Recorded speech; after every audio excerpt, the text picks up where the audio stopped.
मिनशैतानिर्रजीम बिस्मिल्लाहिर्रहमानिर्रहीम। मैं तुसां मेज़बान मोहम्मद औरंगज़ेब और प्रोग्राम पहाड़ी नाल अज असां इंतहाई खूबसूरत मेहमान जनाब अल्ताफ़ साहब असां मिलने थे आए और इन्हां नाल अज असां अपनी ज़बान च गलबात करसां।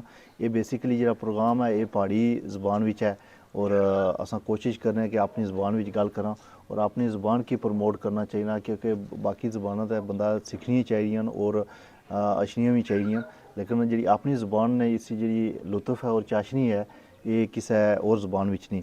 तो इस मारे अज इन्हां नाल असां अपनी ज़बान विच गलबात करसां और उम्मीद करना कि तुसां नाज़रीन की सारी असां गल्लां पसंद आईसन।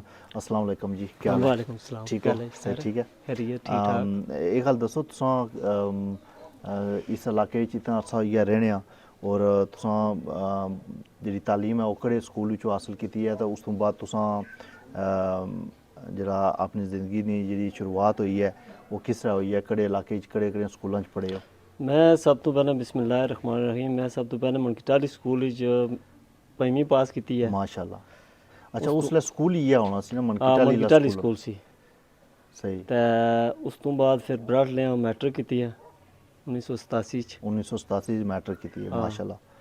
फिर कोशिश कीती है लेकिन नहीं कोई होई सकी नौकरी ना सिस्टम। पता है जेह्ड़ा सियासी निज़ाम है ना, सियासी हाँ कल्चर है उस च सफारश, बरादरीज़म और पैसा, करप्शन ये सारियां चीज़ां इन्वाल्व है। इस वजह नाल जेह्ड़े टैलेंटेड लोग है उन्हें अग्गें मौका नहीं लभना और उस दौर च जेह्ड़ा बंदा मैट्रिक होने सी बहुत बड़ी बात सी, बहुत बड़ी बात सी उस दौर उस च। तो बाद फिर इ'यै मजदूरी भट्ठे नहीं शुरू करी दिंदी है। सही उस तो बाद मिस्त्रियों ने कम्म शुरू करी दिंदा। सही। हाँ तो कितना चनाई प्लस्तर ना तुस क्या समझो कि ग्रां दी बेहतरी आस्तै क्या क्या कम्म करने चाहिए और लोगों की बेहतरी आस्तै क्या क्या बंदे की जेह्ड़े कदम उठाने चाहिए और सियासी जेह्ड़े लोग उन्होंने बारे तुसें क्या ख्याल है? सियासी एह् है जी इत्थै भाई जेह्ड़ा ना अपना अपना दाव दाव लाने, बाकी कम्म ने हालत माड़ी है माड़ी है, सियासत। बहुत माड़ी है। ठीक है, कम्म ने बारी को नहीं सोचने, पैसे नकदी ले लेने सही। तो बस। ये जेह्ड़ा अवाम ना पैसा ना, ये टैक्स ना पैसा है, ये टैक्स ना पैसा ये असां हक बनना लोगों ना कि इन्हां लोगों पर खर्च किया जाए, लेकिन इत्थै इतनी इजारादारी है जेह्ड़ा एक दफ़ा बनी जाना या MLA बनना या कोई जित्ती जाना तो वो समझना जी कि माड़ी जी ज़ाती मेहनत है, तो इस वजह नाल मैं क्या आया और ये जेह्ड़ा अवाम ना पैसा ना वो बेदरेग इस्तेमाल करने। गरीब आवाम की फ़ायदा को नहीं होना। बिल्कुल गरीब आवाम कितना फ़ायदा है, कोई स्कूल ना कम हुआ है, कोई सड़कें ना कम हुआ है, कोई गरीब ना होर मसन कमें खदाए जान, नलके खनाए जान, उन्होंने कोई रोज़गार मुहैया किया जाए तो गरीब की फ़ायदा है। बिल्कुल। मैं समझना जी कि असां कल इत्थै ईदगाह स्कूल ना दौरा किया और मैं तक्की ते इतनी शर्मिंदगी हुई है कि असां इस स्कूल च पढ़े और उसलै इतनी स्कूल दी हालत बेहतर सी, लेकिन असां टाटा पर बेहतर पढ़ने सां थोड़ी जी जेह्ड़ी है ना वो मसलन तादाद भी बहुत ज़्यादा उसलै होनी सी, लेकिन इसलै तक्की ते उसने दिल जेह्ड़ा बिल्डिंग दी हालत और लोगों की बेइज्जती और मैं समझना कि जिस मुल्क विच तालीम अगर वै ते लोग बेहतरी दी तरफ जान तो जेह्ड़े नौजवान बच्चे न उ'नेंगी इसलै तालीम दी तरफ तवज्जो देनी चाहिदी और प्राइमरी तालीम जेह्ड़ी है ना वो बेसिक तालीम है, इत्थूं बेसिक तुसें जेह्ड़ी है ना ओह् इब्तदा ग्रोमिंग शुरू होनी होनी है। ना। बिल्कुल, इब्तदा अगर बेहतर है तो फिर अग्गें जेह्ड़ा ना ओह् बेहतर है। सरकारी स्कूलों च ते उस्ताद जेह्ड़ा ना इतनी तवज्जो ही कोनी देने, ताईं लोग जेह्ड़ा ना मुड़ी ते प्राइवेट अदारें पढ़ाने पे। बिल्कुल अगर ये सरकारी स्कूलों ने सही तवज्जो देन, बच्चे मसलन उन्होंने पर मेहनत करन, आवाम की बुलान, उन्होंने अच्छा रिजल्ट देन, तो फिर तो लोग प्राइवेट अदारें कि'यां भेजन जी। बिल्कुल बिल्कुल। ये मजबूरी ना लोग अपना इतना खर्चा करने प्राइवेट अदारें भेजने पे। और इत्थै सड़कां दी हालत तुसें तक्को, फिर मैं इस गल्लों बहुत हैरान होया मैं इन्हां लोगों की बेइज्जती है जेल्लै कोई MNA या MP तुसें कोल अच्छा तो उसकी बहुत अस डिस्पेंसरी को नहीं, इतना बड़ा ग्रां है, इस ग्रां की आबादी कितनी है और उसमें तुसें डिस्पेंसरी नहीं तुसें इसलिए थोड़ी तुसें लब्भी सके, ये इत्थै ने लोगों आस्तै भी बड़ी शर्मिंदगी है और इस जेह्ड़े हुकूमती अदारे न उन्हां मूंह पर भी तमाचा आया। ये सोच नहीं ना साड़ी भाई असा कि ये करने असा आने सिर्फ वोट दे जाओ तो कम हो ही जा कम को नहीं और ज़ाती मफादात की लोग हाँ तरजीह देने, इस वजह नाल जाती कम भी नहीं होने। मतलब एक बंदा तुसें कि 2 लाख 4 लाख 5 लाख देना तो वो उसकी सड़कें ने तवज्जो कोई नहीं, उसी मैं पैसे दे छोड़े वोट देसन असां की सर वो फिर अस ये सोचना ना मैं इन्हें कि पैसे जे दिते पैसे दिते तो जिसलै बंदा पैसे देई छोड़ना तो फिर तुसें वोट नहीं जेह्ड़ी है ना वो ताकत ही खत्म हो जानी है। वोट हकदार की जिसलै जासी ओह् मुड़दा कम्म कराए फिर जेह्ड़ा ना जाइता इस इलाके ने कम्म हो सन, लेकिन मैं समझना जी कि जेह्ड़ी अवाम दियां जिम्मेदारियां न अवाम ही पूरी करै मैं हूँ मसलन कई दफ़ा सोचना कि इन्हें लोग जितने जिला कोई अच्छी पोस्ट पर जाना तो उन्होंने जी जिम्मेदारियां वो अगर सही पूरियां करन तो निज़ाम बेहतर हो सकना है। बिल्कुल, अगर वो पोस्ट पर जाए तो अच्छे कम करे, अच्छे कम करे और अवाम की बेहतरी वास्ते कोई कम करे। तुसा ना बच्चा भी यूनिवर्सिटी पढ़ना और तुसा भी खुद अपनी तालीम मुकम्मल की है, तुसा नौजवान आस्ते क्या पैगाम है कि उन्होंने यूनिवर्सिटी लेवल तक जाना चाहिए और इस इलाके की बेहतरी मैं वास्ते तो काम आना करना जी चाहिए। अच्छे तो अच्छा मसलन इन्हें की जाना चाहिए नौजवानों की यूनिवर्सिटी तक पढ़ी लिखी मतलब मुल्क को कौम ने तई खिदमत कर सकते जो पढ़ सकता है।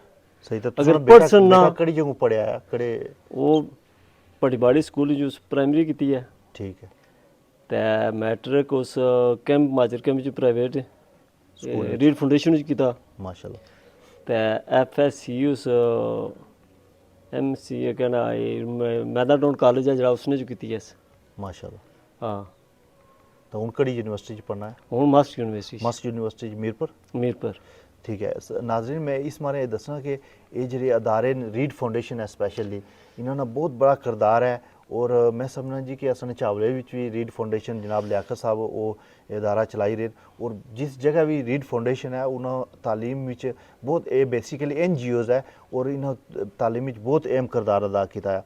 तो मैं तुसां आस्ते भी दुआ करसा और तुसां ने बेटे आस्ते भी दुआ करसा कि वो आई एजुकेशन हासिल करे और वो इंशाल्लाह इस कौम और मुल्क की खिदमत करे जिसलै लोगों विच ये सोच होसी कि इस मुल्क की असां बेहतर करना आ इस मुल्क नाल मुखलस होई ते कम करसा अपनी अपनी जिम्मेदारी पूरी करसा इस मुल्क विच किसी चीज़ा की कमी नहीं होनी ठीक है। बाहरले मुल्कों विच वो सिर्फ रूल्स और रेगुलेशन के तहत चलने और उन्होंने मुल्कों में अदल व इंसाफ है और वो हुकूमत तरक्की करनी है लेकिन असा जरा मसलन MLA जिसकी बनासा या MPA जिसकी बनासा वो अनपढ़ हो सी उसकी बनासा पढ़े लिखे बंदे की असा सपोर्ट ही ना करने जिसको दो चार गड्डियां होसन दो चार गन्ना वाले बंदे होसन वो असा उसी जे बल्ले जे असन बड़ा लीडर है लीडर वो नहीं लीडर हुआ कि जरा कौम तैयार करे लीडर वो जरा अवाम ने टैक्स ना पैसा अवाम ऊपर खर्च करन लेकिन जे MLA MNA इन्होंने कम ही कोई नहीं कि वो अच्छी तरह जनाब लोगों की स्कीमां देन लोगों ने नलके टूटी ना कम कर सड़कों ना कम कर स्कूलों उन्होंने कम है कि कानून साजी करना लेकिन कानून ने दूर दूर गुजरे नहीं होने जो तुम लीडर ही अनपढ़ है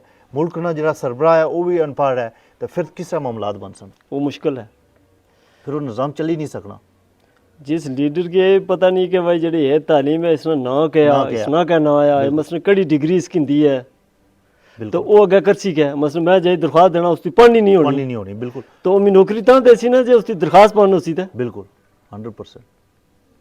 ये जी कोताहियां ना ये अवाम की है ना हूँ अवाम जिस बंदे की वोट देने उसकी तालीमी मैट्रिक भी नहीं बंदा हो वो क्या कम कर सी भाई अगर मैट्रिक भी है तो मैट्रिक भी इस दौर में कोई तालीम ना कोई मयारी तालीम नहीं और मैं समझना जी कि जे असने वजीर तालीम लाने वजीर खुराक लाने वो आपू बेचारे अनपढ़ वो क्या इस मुल्क की बेहतरी वास्ते कर सन इसी चाहिए कि पढ़े लिखे अच्छे लोग संजीदा लोग इस मुल्क की बागडोर संभालन और असा लोगों का फर्ज है कि अस उस बंदे की वोट दें कि जरा पढ़िया लिखा हुआ है जरा अनपढ़ बंदा हुआ है जरा बिलीव यकीन रखना हुआ है जी कि ताकत जी है वो पैसे नाल है उस बंदे की तुम वोट देई तो तुम अपना वोट भी ज़ाया करने और उस कौम नाल ज्यादती करने हो ये जी कौम है असानी कौम उस वेला बन सी कि जिसलै इन्होंने हक विच अच्छे लोग आई सन इन्होंने सरबराह अच्छे लोग सन पढ़े लिखे लोग आई सन इस मुल्क विच पढ़े लिखे लोगों की कमी भी कोई नहीं और मेहनती ईमानदार लोगों की कमी भी कोई नहीं लेकिन उस वास्ते अवाम अपना सही हक इस्तेमाल कर सन तां ही उसी तुसां इस बारे क्या ख्याल है? अवाम तो हक अपना हक इस्तेमाल करे भाई जरा बंदा पढ़िया लिखा उसकी अगे आना है अगे आने तो बाद मुड़ी फायदा हो सी बिल्कुल 100%।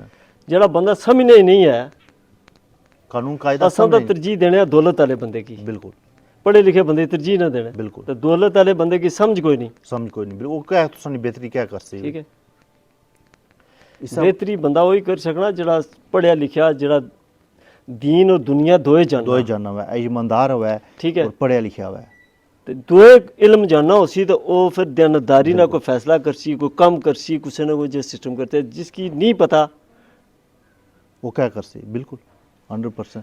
अच्छा आखिरी सवाल है कि नौजवान आस्ते क्या पैगाम है स्पैशली चावले ने जेह्ड़े नौजवान बच्चे ने अजकल मोबाइलों पर लगे न अजकल उन्होंने तवज्जो कोई नहीं तालीम वाले पास है उन्होंने बारे तुम क्या ख्याल? माड़ा तो यह ख्याल है जी मैं तो बच्चे गल आखना भाई ये जो मोबाइल है ये आम फिल्मां तकने वास्ते नहीं भी इसने को तुसा सबक सीखो इसने भी तुसा रिसर्च करो कुरान मतलब उसने तर्जमा तफसीर रिसर्च करो और जैसे ਜਿਹੜੀ ਤੁਸੀਂ ਤਾਲੀਮ ਹਾਸਲ ਕਰਨੀ ਹੋ ਉਸ ਉਹ ਦੀ research ਰਿਸਰਚ ਕਰੋ, ਕਰੋ ਹਰ ਚੀਜ਼ ਮੌਜੂਦ ਯਾਨੀ ਹੈ, ਕਿ ਹਰ ਤੁਸੀਂ ਕੋਲੇ ਮਾਸਟਰ ਹੈ ਬਿਲकुल ਤੁਸੀਂ ਕੀ ਤਾਲੀਮ ਦੇਸੀ ਬਿਲकुल ਠੀਕ ਹੈ ਤੇ ਜੇ ਖਾਲੀ ਫਿਲਮਾਂ ਤੱਕਣੀਆਂ ਗਾਣੇ ਤੇ ਸੁਣਨੇ ਵੱਲ ਦੇਣਾ ਕਿ ਬੇਵਕੂਫ ਬਣਾਉਣਾ ਤਾਂ ਉਸਨੂੰ ਫਾਇਦਾ ਕੋਈ ਨਹੀਂ बिल्कुल 100% माड़ा भी नौजवानों की ये पैगाम है कि तुसा तालीम पर तवज्जो दियो और इस माशरे विच पॉजिटिव किरदार अदा करो। मैं चावले ने स्पैशली नौजवानों की ये गल आखसां कि तुसा तालीम ने नाल हुनर सीखो ताकि इस कौम नी बाग डोर तुसा संभालो और ईमानदारी और दीनी तालीम इंतहाई ज़रूरी है। नाज़रीन इस नाल तुसां कोलों इजाज़त किंसा तुसां भी शुक्रिया अदा करसां कि तुसां अज असां की टाइम दिता मिली बैठे असां अच्छियां गल्लां कीतियां और ये गल्लां जेह्ड़ियां न एह् अवाम आस्ते बेहतर है और ये अवाम सुनन बंदे सुनन तो चलो कोई उसने पर एक बंदा भी अमल करे तो असानी जी मेहनत है वो पूरी हो जैसी तुसां बहुत शुक्रिया।